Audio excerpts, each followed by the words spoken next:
Un autre symbole de la ville de Téhéran partiellement détruit, le stade Azadi, le plus grand du pays. Abritait-il des forces de sécurité iraniennes?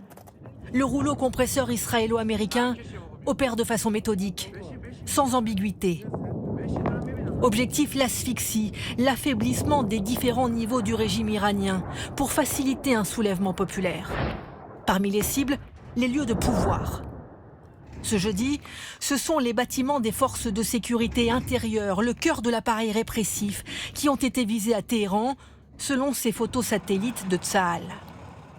Dans la capitale, cet immeuble hébergeant des fonctionnaires a été frappé dans la journée, sa façade et des appartements éventrés. Dans la hiérarchie du pouvoir, ce sont ensuite les centres de commandement qui sont frappés. Des bases des gardiens de la Révolution, des centres de milices, des postes de police, comme ici, dans le nord du pays. Ou bien encore des écoles où s'abriteraient les gardiens de la Révolution. Tout pour semer le doute parmi la sécurité. Malgré les risques, l'un de nos contacts nous fait parvenir ces images des contrôles des forces de l'ordre à Téhéran, sur le qui-vive. Un climat de doute que confirme le correspondant de France 24 sur place. Il y a des barrages qui s'installent un peu partout avec des contrôles, des contrôles d'identité parfois, ou quelquefois on demande aux automobilistes d'ouvrir le coffre pour vérifier qu'il n'y a pas d'armes. Donc une ambiance de peur qui s'installe de plus en plus sur la capitale iranienne. Cet habitant joint par téléphone filme depuis sa fenêtre. Comme ils n'ont plus de mission précise, ils restent dans les rues. Ils contrôlent les gens. Mais c'est juste parce qu'ils n'ont plus d'endroit où aller. Ils veulent juste faire peur aux gens. Tout repose sur la peur. Ils sont déboussolés. Autre objectif des opérations, l'appareil militaire. Le commandement américain publie ces images d'une base aérienne détruite. Israéliens et Américains affirment contrôler le ciel de la République islamique. Pour le moment, le climat d'insécurité pousse plus les Iraniens à se réfugier hors des grandes villes qu'à se soulever. Selon une agence officielle, la guerre a déjà fait plus de 1200 morts depuis samedi. Et à l'instant, Israël, le chef d'état-major israélien affirme qu'Israël a détruit plus de 60% des lanceurs de missiles iraniens et 80% des moyens antiaériens iraniens. Le conflit qui s'étend chaque jour un peu plus. Le Qatar a été visé ce matin par une attaque de missiles. Au moins 4 salves d'explosion ont retenti dans la capitale, Doha. À Abu Dhabi, ce sont 6 personnes qui ont été blessées par des débris de drones.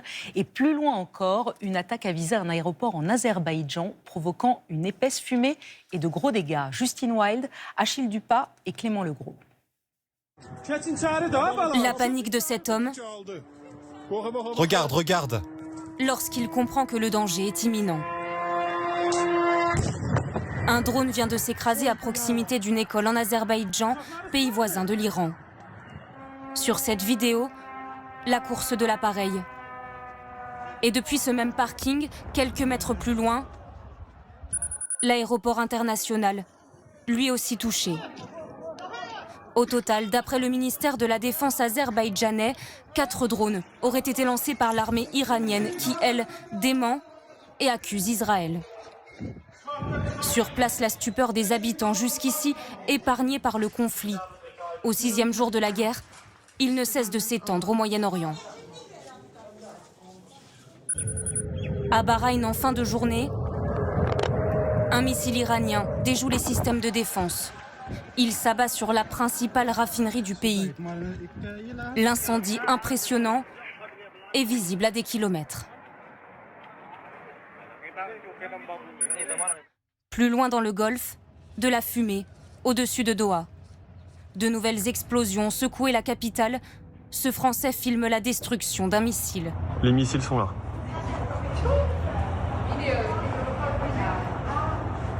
Je sais pas si on les voit, mais ils ont été interceptés à l'instant. Le Qatar indique avoir intercepté une attaque de plusieurs missiles iraniens aujourd'hui.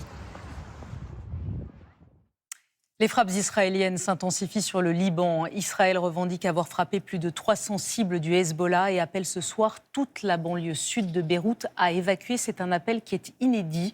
Des centaines de milliers d'habitants sont concernés et tentent de fuir dans la panique pour éviter les bombardements de cette nuit. Laurence Naon, Nathalie Huc. Ce soir, un étrange silence enveloppe Beyrouth. D'habitude, ces quartiers sud grouillent de vie, mais là, la ville retient son souffle depuis qu'Israël a promis des frappes massives sur la capitale libanaise. À la mi-journée en arabe, l'armée de l'État hébreu a émis un ordre d'évacuation pour toute la périphérie sud de Beyrouth et indique même des itinéraires pour fuir les bombardements à venir. Habitants des banlieues sud, sauvez vos vies et évacuez immédiatement vos domiciles. Tout déplacement vers le sud est interdit. Tout déplacement dans le sud pourrait mettre votre vie en danger. Très rapidement, les axes de Beyrouth et des alentours sont saturés. Les habitants tentent de fuir tant qu'il est encore temps, mais ne comprennent pas pourquoi ils sont visés. Ils vont frapper où qu'on aille. Alors on s'en remet à Dieu et on quitte le secteur. Depuis 4 jours, Israël pilonne le sud du pays. Frappes aériennes, mais aussi troupes terrestres qui pénètrent sur le sol libanais.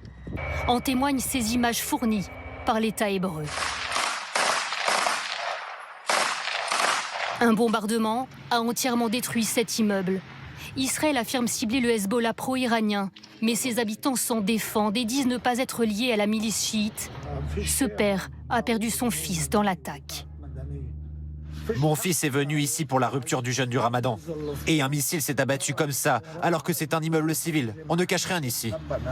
Lors d'un entretien téléphonique, le président libanais Joseph Aoun a demandé à Emmanuel Macron d'intervenir auprès d'Israël afin d'éviter que Beyrouth ne soit prise pour cible.